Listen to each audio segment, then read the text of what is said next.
When it comes to negotiating, there's many things to look at: the Carfax, the mileage, the true retail value, which you can find on Edmunds.com. They offer a true vehicle, and that's not necessarily always on either.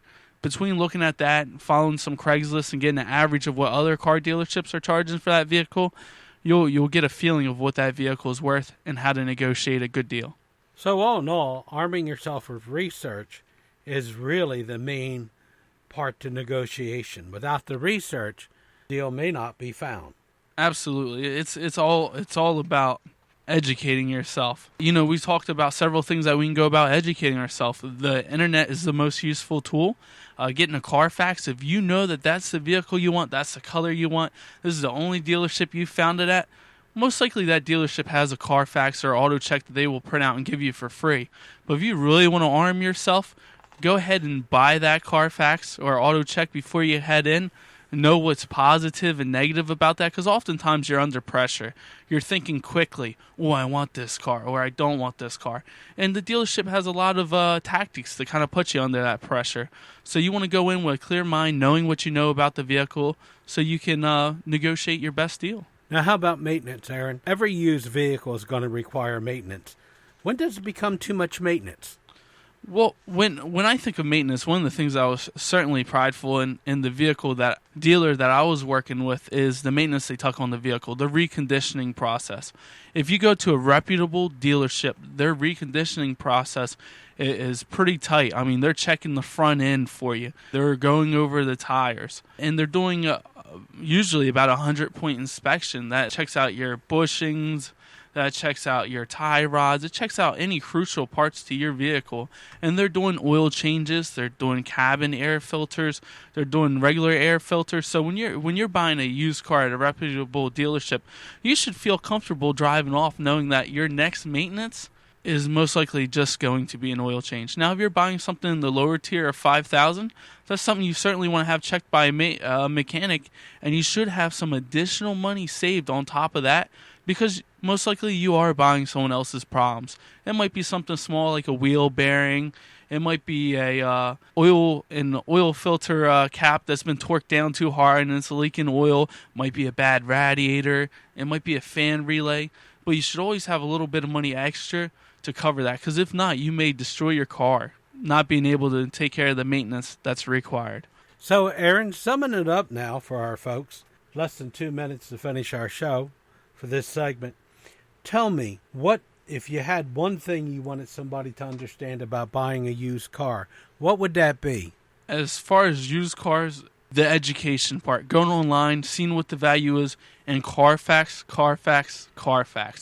If you're investing really good used car, you want to check the Carfax. If that vehicle's been in an accident and it's been towed away and the airbags have been deployed, most car buyers that are buying in that segment, $15,000 and above, they're going to change cars every 3 years.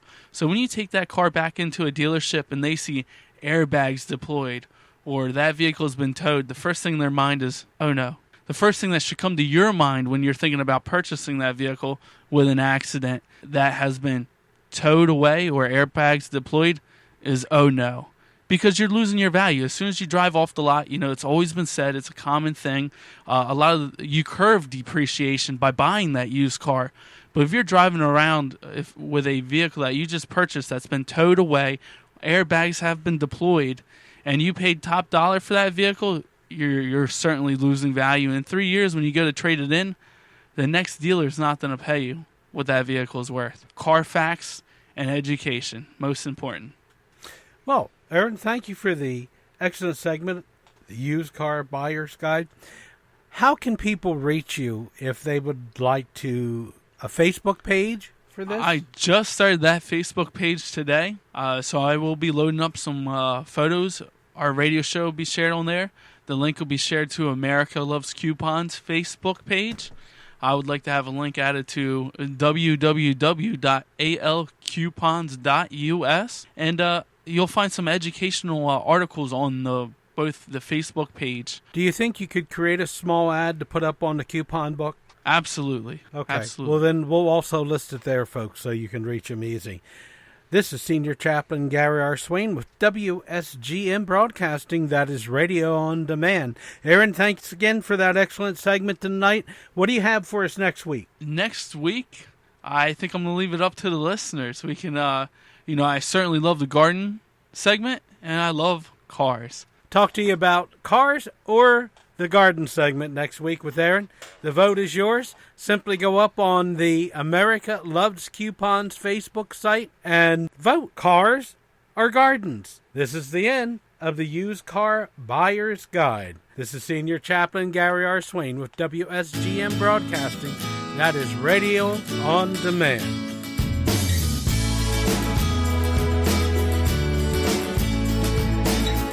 Hi, this is Gary Swain from WSGM Broadcasting.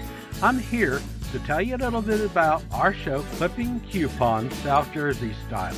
Our show is available Saturday mornings for playing or download. Each week, my co-host, Aaron, and I will discuss topics of interest to South Jersey residents who want more for their money while improving their lifestyle. This week's show, Aaron will have the 5th episode on victory gardening with fruit trees, and I will discuss the subject of how couples can improve their relationships by using the rules of fair fighting to resolve their differences. Aaron and I will tell you about new coupons for the month of May and their merchants. Remember, listen to Clipping Coupons South Jersey Style.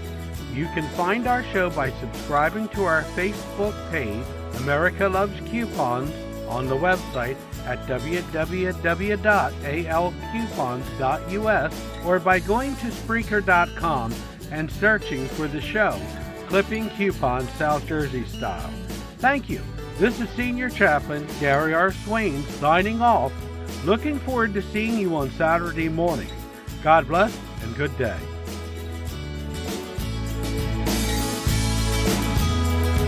We're back, folks. This is Senior Chaplain Gary R. Swain, and up is our next segment called Fair Fighting. Last week we went over some of the preposition to actually getting into fair fighting, timeouts, and things like that. Some basic guidelines. This week we're going to actually go into the 13 rules of fair fighting that you can apply and improve your relationships.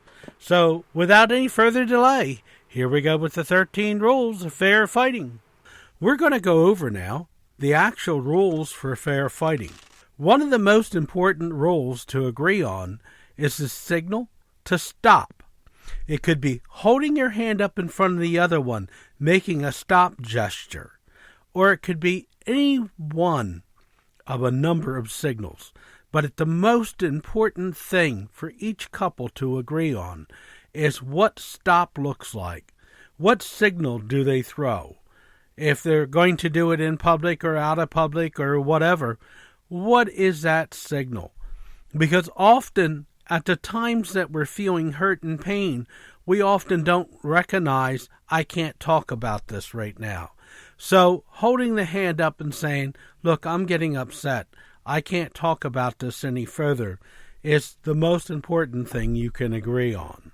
One of the things that you might do after the signal to stop is always have an agreement that when one or the other throws up the hand, the other one understands that they're going to take a 5-minute break or a 10-minute break. And in general scheme of things, waiting 10 minutes, 20 minutes, or even a day to come back to the topic when it can be talked about instead of yelled about is a prudent thing to do in building that relationship. One of the things that young couples should understand, or couples in general, is that third-party advice just doesn't fly unless it comes from a credible source.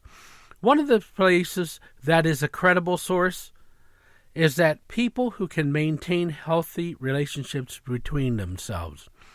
Not necessarily people that have been married a long period of time, but people who know how to resolve difficulties without drawing blood. 2, accept and take responsibility for the conversational bubble. Now, that conversational bubble is something I'd like you to envision. And if you will, envision that it is a very safe place for both couples, or for both people of the couple to be.